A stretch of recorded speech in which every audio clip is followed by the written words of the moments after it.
Sunday ശാലോമിലേക്ക് സ്വാഗതം. ഞാൻ Jose John Mallikassery.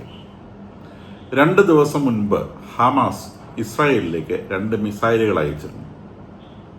Iron dome സിസ്റ്റത്തെ വെട്ടിച്ച് അത് ഇസ്രായേലിൽ വന്ന് പതിച്ചു. ആൾനാശമൊന്നും ഉണ്ടായില്ലെങ്കിലും ദീർഘകാലത്തിന് ശേഷം ഹമാസ് അയച്ച ഈ മിസൈല് ഇസ്രായേൽ വാസ്തവത്തിൽ പുതിയ തിരിച്ചറിവുകൾ സൃഷ്ടിച്ചു. അതായത് ഹമാസ് പൂർണ്ണമായും നിർവീര്യമായിട്ടില്ല.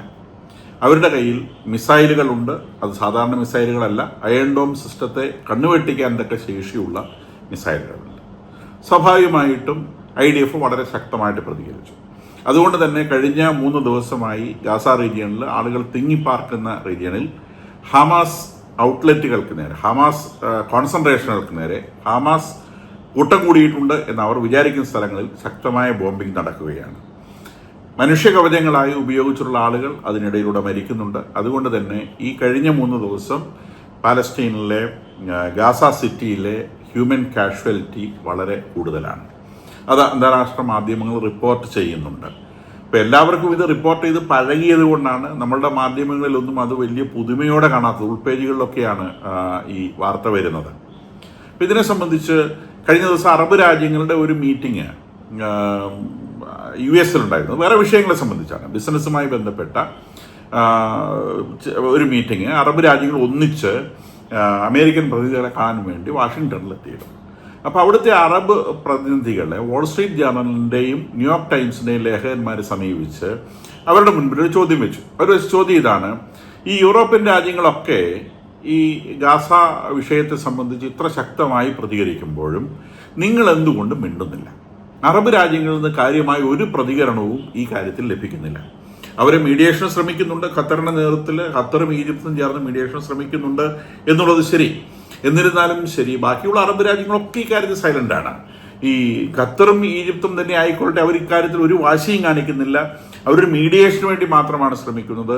യൂറോപ്യൻ രാജ്യങ്ങൾ കാണിക്കുന്നത് പോലെ ഉള്ള ഒരു വാശി, നിങ്ങൾ ഇപ്പൊ ഗാസയിലെ ആക്രമണം നിർത്തിയില്ലെങ്കിൽ ഞങ്ങൾ പാലസ്തീനെ അംഗീകരിച്ച് കളയും, അല്ലെങ്കിൽ എന്തെങ്കിലും തരത്തിലുള്ള സാങ്ഷൻസ് കൊണ്ടുവരാൻ പറ്റുമോ എന്ന് നോക്കും, UN പ്രമേയം കൊണ്ടുവരും, ഇമാതിരിയുള്ള ഡയലോഗ്സ് ഒന്നും ഒരു അറബ് രാജ്യങ്ങളുടെ ഭാഗത്തും ഉണ്ടാവുന്നില്ല.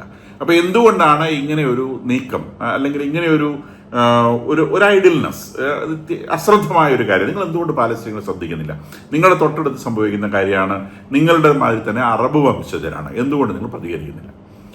അത്ഭുതം എന്ന് പറയട്ടെ, അതിൻ്റെ കൂടെയുള്ള ഒരാളും ഈ മാധ്യമ പ്രവർത്തകരോട് ഒരു മറുപടിയും കൊടുക്കാൻ തയ്യാറായില്ല. അവർ ചിരിച്ചൊഴിഞ്ഞു എന്നാണ് ഈ വാൾസ്ട്രീറ്റ് ജേർണലിൽ ഇന്ന് വന്നിട്ടുള്ള ലേഖനത്തിൽ പറയുന്നത്. അപ്പോൾ അവർ അതൊരു അനാലിസിസ് ആയിട്ട് എന്തുകൊണ്ടാണ് അറബ് രാജ്യങ്ങൾ ഇത്തരത്തിൽ ഈ ഒരു വിഷയത്തിൽ അവർ നിശബ്ദത പാലിക്കുന്നതിനെ സംബന്ധിച്ചൊരു ആർട്ടിക്കിൾ ഇന്നത്തെ വാൾസ്ട്രീറ്റ് ജേർണലിൽ പ്രത്യക്ഷപ്പെട്ടിട്ടുണ്ട്. അപ്പോൾ ആ ആർട്ടിക്കിളിനെ ബേസ് ചെയ്തിട്ടാണ് നമ്മൾ ഇന്നത്തെ കണ്ടന്റ് ഉണ്ടാക്കിയിട്ടുള്ളത്. അപ്പം അതിനകത്ത് പറയുന്നത് പ്രധാനമായിട്ടും ഈ പാലസ്തീനികളെ സംരക്ഷിക്കാൻ ശ്രമിച്ചാൽ, അല്ലെങ്കിൽ പാലസ്തീനികളെ സപ്പോർട്ട് ചെയ്യാൻ ശ്രമിച്ചാൽ എന്താണ് അതിൻ്റെ ഒരു കോൺസിക്വൻസ് എന്ന് അവർ മനസ്സിലാക്കിയതിൻ്റെ അടിസ്ഥാനത്തിലാണ് അവർ ഈ പാലസ്തീനികളെ സപ്പോർട്ട് ചെയ്യാത്തത് എന്നുള്ളതാണ്. അതായത് ഒന്നുകിൽ പാലസ്തീനികളുടെ കയ്യിൽ നിന്ന് കിട്ടും, അല്ലെങ്കിൽ ഇസ്രായേലിന്റെ കയ്യിൽ നിന്ന് കിട്ടും. എന്തായാലും ഒരു പണി ഉറപ്പാണ്. അപ്പൊ ഇവരെ സഹായിക്കാൻ നിന്ന് കഴിഞ്ഞാൽ ഒന്നുകിൽ അവർ തന്നെ പണി കൊടുക്കും, അല്ലെങ്കിൽ ഇസ്രായേലിന്റെ കയ്യിൽ നിന്ന് പണി കിട്ടും. അപ്പൊ അതിനവര് ഉപോത്ബലകമായി പറഞ്ഞിട്ടുള്ള സംഗതി നമുക്കറിയാവുന്നതുപോലെ 48-ൽ വിഭജനം വരുന്നു. അറബ് രാജ്യങ്ങൾ ഈ പാലസ്തീന പ്രദേശത്തെ വിഭജിച്ച് ഇസ്രായേലും അറബികൾക്ക് ഒരു പ്രദേശവുമായി വേർതിരിച്ചു കൊടുത്തത് അംഗീകരിക്കാതിരിക്കുന്നു. 48-ൽ യുദ്ധമുണ്ടാവുന്നു, 67-ൽ യുദ്ധമുണ്ടാവുന്നു. 67-ലെ യുദ്ധത്തോടെ ഇസ്രായേലിനെ തോൽപ്പിക്കാൻ സാധിക്കുകയില്ല എന്ന് ഏകദേശം അറബ് രാജ്യങ്ങൾക്ക് മനസ്സിലാവുന്നു. അവർ പതുക്കെ പിന്തിരിയാൻ തുടങ്ങുന്നു. പാലസ്തീൻ ലിബറേഷൻ ഓർഗനൈസേഷൻ 64-ൽ ഫോം ചെയ്യുന്നു. അത് ഇസ്രായേൽ ശക്തമായി പാലസ്തീൻ വേണ്ടി, അല്ലെങ്കിൽ അറബികളുടെ ആ പ്രദേശം വിട്ടുകിട്ടുന്നതിന് വേണ്ടി അവർ ശക്തമായിട്ട് നടപടികൾ തുടങ്ങുന്നു. അവർ റിബൽ ആക്ഷൻസ് തുടങ്ങുന്നു, ഗറില്ല വാർ തുടങ്ങുന്നു. അങ്ങനെ ടെററിസ്റ്റ് ആക്ടിവിറ്റി ലോകത്തിൽ ആദ്യമായി തുടങ്ങി വെച്ചത് PLO ആണ്. സാധാരണ മനുഷ്യരെ ഇവരുടെ രാഷ്ട്രീയ ആവശ്യങ്ങൾക്ക് വേണ്ടി കൊന്നൊടുക്കുന്ന പരിപാടി ലോകത്തിൽ ആദ്യമായിട്ട് പ്രാക്ടീസ് ചെയ്തത് ഈ PLO എന്ന് പറയുന്ന ഓർഗനൈസേഷനാണ്. അപ്പൊ PLO എന്ന് പറയുന്ന ഓർഗനൈസേഷൻ ആദ്യം ഫോം ചെയ്യുന്നത് ജോർദാനിലാണ്. അവരുടെ അവിടെ ഹെഡ്ക്വാർട്ടേഴ്സാക്കി വെച്ചുകൊണ്ട് ജോർദാന്റെ സഹകരണത്തോടു കൂടിയാണ് PLO ഫോം ചെയ്യുന്നതും അത് വളരുന്നതും. കാരണം 48 യുദ്ധത്തിൽ പാലസ്റ്റീൻ എന്ന് പറഞ്ഞ് വേർതിരിച്ചു കൊടുത്ത, അല്ലെങ്കിൽ അറബികൾക്കായി വേർതിരിച്ചു കൊടുത്ത പ്രദേശങ്ങൾ കൈവശപ്പെടുത്തി വെച്ചിരുന്നത് പ്രധാനമായും ജോർദാനാണ്. അതുകൊണ്ട് തന്നെ അന്ന് പാലസ്തീനികൾ ജോർദാനിലാണ് വസിച്ചിരുന്നത്. പിന്നീട് വെസ്റ്റ് ബാങ്കും ഈസ്റ്റ് ജെറുസലേമും ഒക്കെ ഇസ്രായേൽ 67 യുദ്ധത്തിൽ ജോർദാനിൽ നിന്ന് പിടിച്ചു വാങ്ങിയിട്ട് അവരോട് ചേർത്തതാണ്. അപ്പം അത്രയും കാലം ജോർദാനിൽ നിന്നിരുന്ന ഈ പ്രദേശത്തെ ജനമെന്ന നിലയിൽ ഈ വെസ്റ്റ് ബാങ്കിന് പുറത്ത് ജോർദാന്റെ മണ്ണിൽ ഈ PLOനെ ഓപ്പറേറ്റ് ചെയ്യാനും വളരാനും ജോർദാൻ അനുവദിച്ചിരുന്നു. പക്ഷെ എന്താ സംഭവിച്ചത്? 1970 അതിന് ബ്ലാക്ക് സെപ്റ്റംബർ എന്നാണ് വിളിക്കുന്നത്. ജോർദാൻ ബ്ലാക്ക് സെപ്റ്റംബർ എന്നാണ് വിളിക്കുന്നത്. ജോർദാനിലാണ് അത് ബ്ലാക്ക് സെപ്റ്റംബർ എന്ന് അറിയപ്പെടുന്നത്.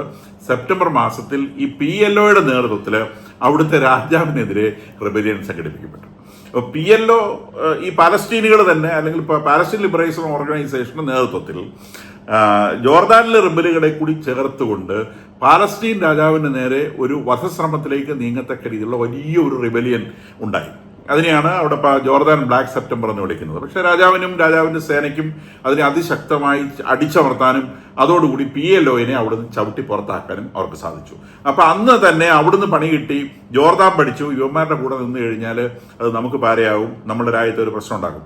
അപ്പൊ അവിടുന്ന് ഓടി രക്ഷപ്പെട്ട PLO പിന്നീട് പോയിട്ട് വേര് പിടിച്ചത് ലെബനോണിലാണ്. ലെബനോണിൽ അവർ ചെന്ന് 2 വർഷത്തിനുള്ളിൽ തന്നെ സിവിൽ വാർ സ്റ്റാർട്ട് ചെയ്തു. ലെബനോണിലെ ഒരു വിഭാഗം ജനങ്ങളെ ഇവരുടെ കൂടെ പിടിച്ചുകൊണ്ട് ലെബനോൺ ഭരണകൂടത്തിനെതിരെ ഭയങ്കരമായ സിവിൽ വാർ സംഘടിപ്പിക്കുകയും അങ്ങനെ പലതവണ നീണ്ടുന്ന സിവിൽ വാറിന് ഇടയിലൂടെ അവർ ഇസ്രായേലിനെ ആക്രമിക്കുകയും ചെയ്തതിന്റെ അടിസ്ഥാനത്തിൽ 1982 ഇസ്രായേൽ ലെബനോണിൽ കയറി PLOയ്ക്ക് അടിച്ചു. സ്വാഭാവികമായിട്ട് ലെബനോണിന്റെ മണ്ണിൽ നിന്ന് PLOയ്ക്ക് അടിക്കുമ്പോൾ ഇപ്രാവശ്യം ഹെസ്ബുള്ളയ്ക്ക് അടിച്ച അതേ അടി അന്ന് PLOയ്ക്ക് അടിച്ചു. ലെബനോൺ നല്ല അസലായിട്ടുള്ള പരിക്ക് പറ്റി. അങ്ങനെ PLOനെ ചുമന്നതിന്റെ പേരിൽ, പാലസ്തീനികളെ ചുമന്നതിന്റെ പേരിൽ അന്ന് ലെബനോണും കിട്ടി 1ാം തിരോഴ അടി. അപ്പൊ ഈ അടികൾ കണ്ട് ഇവര് പഠിച്ചു വെച്ചിരിക്കുന്നതാണ്. ഇവന്മാരെ സഹായിച്ചു കഴിഞ്ഞാൽ ഒന്നുകിൽ ഇവരുടെ അടി കിട്ടും, ഇല്ലെങ്കിൽ ഇസ്രായേലിന്റെ അടി കിട്ടും. ഈ അടി കൂടുതൽ വ്യക്തമായത് ഈ പാലസ്തീനികളെ സഹായിക്കാൻ വേണ്ടി വന്ന ഹിസ്ബുള്ളയാണ്. ഈ ഹിസ്ബുള്ള എന്ന് പറയുന്ന ഓർഗനൈസേഷനെ പാലസ്തീനികളെ സഹായിക്കാൻ വേണ്ടി ഇറാനിലെ മതനേതൃത്വ ഗവൺമെന്റ്, തീവ്രവാദ ഗവൺമെന്റ് സൃഷ്ടിച്ചുണ്ടാക്കി വെച്ചിരിക്കുന്ന സാധനമാണ്. അപ്പം ഈ പാലസ്തീനികളെ സഹായിക്കാൻ വേണ്ടി ഈ ഹിസ്ബുള്ള എന്ന് പറയുന്ന സാധനം ലെബനോണിലും സിറിയയിലും തമ്പടിച്ച് ആ 2 രാജ്യങ്ങളിലും ഉണ്ടാക്കിയ പ്രശ്നം നമുക്കറിയാം. ലെബനോണിലും സിറിയയിലും ഇസ്രായേൽ കയറി മേഞ്ഞ് സിറിയയിലെ ഭരണം തന്നെ നഷ്ടപ്പെട്ട്, ഇറാൻ അനുകൂല ഭരണകൂട്ടത്തിന് ഭരണം തന്നെ നഷ്ടപ്പെട്ട് അയാൾക്ക് ഒളിച്ചോട് റഷ്യയിൽ അഭയം പ്രാപിക്കേണ്ടി വന്നു. അവിടെ ഭരണം തന്നെ മാറി.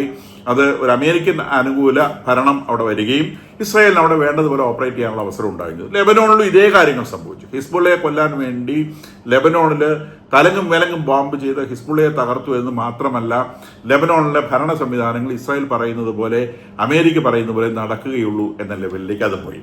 അപ്പം ഈ പാലസ്തീനുകളെ സഹായിക്കാൻ നിന്ന് കഴിഞ്ഞാൽ ഒന്നുകിൽ അടി അവരുടെ നിന്ന് കിട്ടും, അല്ലെങ്കിൽ അടി ഇസ്രായേലിന്റെ കയ്യിൽ നിന്ന് കിട്ടും എന്നുള്ളത് വളരെ വ്യക്തമായിട്ട് ഇവർക്ക് കിട്ടി. അപ്പം ഈ സംഭവം ഉണ്ടാവുന്നത് അതുകൊണ്ട് തന്നെയാണ് ഈ പാലസ്തീനിൽ നിന്ന് വരുന്ന അഭയാർത്ഥികളെ ഒരു അറബ് രാജ്യവും സ്വീകരിക്കാത്തത്. ഈ അഭയാർത്ഥികളെ സ്വീകരിച്ചാൽ നാളെ ഇവർ അവരുടെ രാജ്യത്ത് പ്രശ്നമുണ്ടാക്കും എന്നുള്ളത് 100% ഉറപ്പാണ്. കാരണം അവരുടെ കയ്യിലിരിപ്പതാണ്, എവിടെ ചെന്നാലും പ്രശ്നം ഉണ്ടാക്കും. അപ്പം ജോർദാനിൽ ആദ്യം താമസിച്ച് അവിടെ പ്രശ്നം ഉണ്ടാക്കി അവർക്ക് കാണിച്ചു കൊടുത്തു. പിന്നീട് ലെബനോണിൽ പോയി അവിടെ താമസിച്ച് അവർക്ക് പ്രശ്നം ഉണ്ടാക്കി കാണിച്ചു കൊടുത്തു.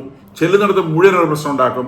ഇസ്രായേലി ഹമാസ് ഇപ്പൊ കടന്നു കയറി ആക്രമിച്ചത് ഗാസയിൽ സമാധാനത്തോടെ ജീവിച്ചിരുന്ന സ്ഥലത്ത് നിന്നാണ് ഒരാവശ്യവുമില്ലാതെ ഇസ്രായേലിന്റെ മണ്ണിൽ കടന്നു കയറി ആക്രമണം കാണിച്ച് ഇപ്പോൾ ഈ വലിയ യുദ്ധവും ജീവനാശവും പാലസ്തീനികളുടെ തന്നെ എക്സിസ്റ്റൻസിന് ഭീഷണിയായ സാഹചര്യം ഉണ്ടാക്കിയിരിക്കുന്നത്.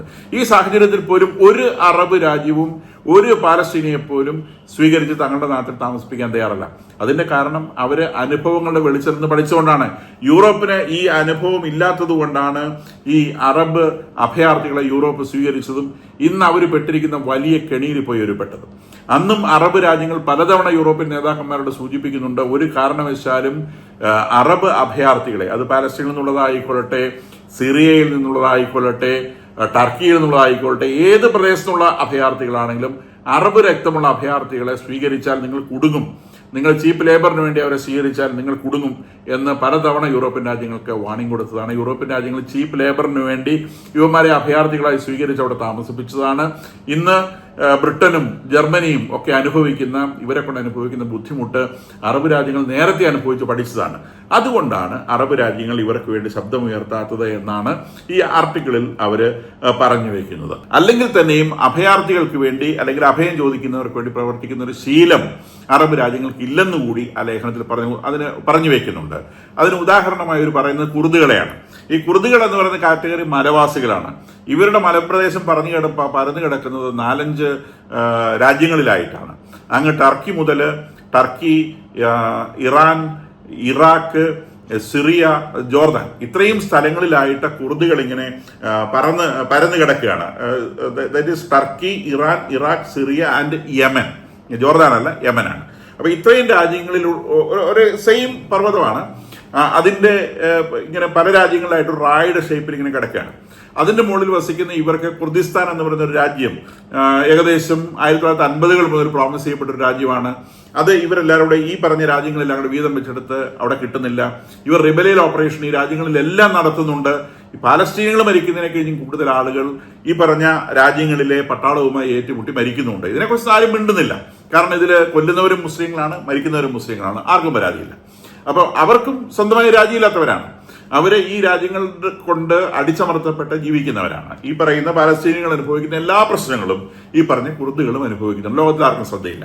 ഈ പാലസ്തീനികളുടെ പ്രശ്നം മാത്രം വലിയ ശബ്ദമായി ലോകത്തിന്റെ മുൻപിൽ ഉയർത്തി നിർത്തുന്നതിൽ ഇറാന് വലിയൊരു പങ്കുണ്ട്. ഇറാനെ സംബന്ധിച്ച് പാലസ്തീനോടുള്ള സ്നേഹമല്ല അവർക്കുള്ളത്. അവർക്ക് അറബ് രാജ്യങ്ങളെ ആക്ഷേപിക്കാനുള്ള ഒരു അവസരം ലഭിക്കാനും മൊത്തം മുസ്ലിങ്ങളുടെ നേതൃത്വം തങ്ങൾക്കാണ് എന്ന് വരുത്തി തീർക്കാനുമുള്ള ഒരു ശ്രമമാണ്. അങ്ങനെ മുസ്ലിങ്ങളുടെ ഒരു നേതാവായി അല്ലെങ്കിൽ മുസ്ലിങ്ങളുടെ മറ്റൊരു മെക്കയായി മാറാനുള്ള ഇറാന്റെ വ്യാമോഹമാണ് വാസ്തവത്തിൽ ഈ പാലസ്തീനികളുടെ വിഷയത്തെ ഇത്രയധികം കോംപ്ലിക്കേറ്റഡ് ആക്കുന്നതും പാലസ്തീനികളെ ആയുധമണിയിച്ച് അവർക്ക് ഏറ്റുമുട്ടാൻ ശേഷിയില്ലാത്ത ഇസ്രായേലിന് നേരെ ഏറ്റുമുട്ടിച്ച് അവരെ കൊല്ലിക്കുന്നതും വാസ്തവത്തിൽ അവരുടെ പിന്നിൽ നിൽക്കുന്ന ഇറാനാണ്.